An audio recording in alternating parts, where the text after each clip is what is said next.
So, hi guys! Welcome back to my YouTube channel. So, may introduce muna ako sa inyo bago ako mag-intro. So, ito pala yung kapatid ko, si Sophia. Hi guys! I'm Sophia Bersambi Pasha in my sister's siblings. Okay. So, iniiwasan ko muna magpakilala kasi mahilig siya magpakilala. So, oo nga. Please like, share, and subscribe, and hit the notification para sa new video na. Okay, so ngayon pala magmumukbang kami ng dalawang ice cream, tubig para pag nabela o kanor na boy bawang. So yan na nga. Gusto na natin. Kain na muna kami. Blueberry siya guys. Mahilig ako guys magbukas pag nakatayo. Mahilig ako guys mahilig ako magbukas pag nakatayo. Di ako sanay. Yan ang bubuksan na natin lang go. Ay, hindi pala. Tingnan na natin. Asim. Jamie, kamusta naman ang nagkakasip sa paligid ng lugar na kinalalagyan mo? Basta hindi naman lagyan natin siya dito.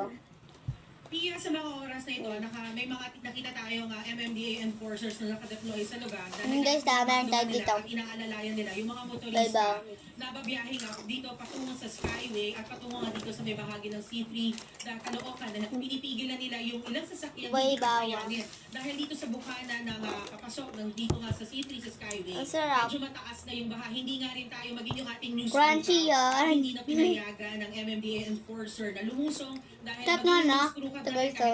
Ayun na yung madark na color. Lalo na sa pagdating ng bahagyang gitna, yung sabi kasi ako sanay na nakain ng blueberry. Hindi ko lang naman alam na maasim yung blueberry.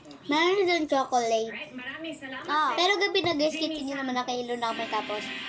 Sa ibang balita, Nanood na rin kami ng balita. pasok ng riding in tandem sa Pero YouTube siya sa TV. masahista.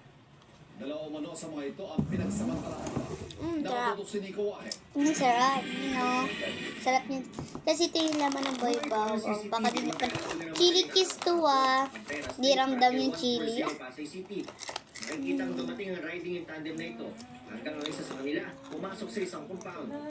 Nagtanggal ng helmet ang isa, pero sinot ulit saka pumasok din sa compound. Nang himasok pa lang Dark, diba? sa apartment kung saan may nakatirang 13 masahista. Kung sila nag-declare na hold up, hawak daw na baril. Pareho yata may baril. Ayon sa barangay chairman, tinangay ng mga sospek ang mga gamit ng mga biktima, gaya ng mga cellphone at cash na inaalam. Ang sarap guys! So, yun dyan na nagtatapos. Babush! Bye-bye! Hit the notification! Just like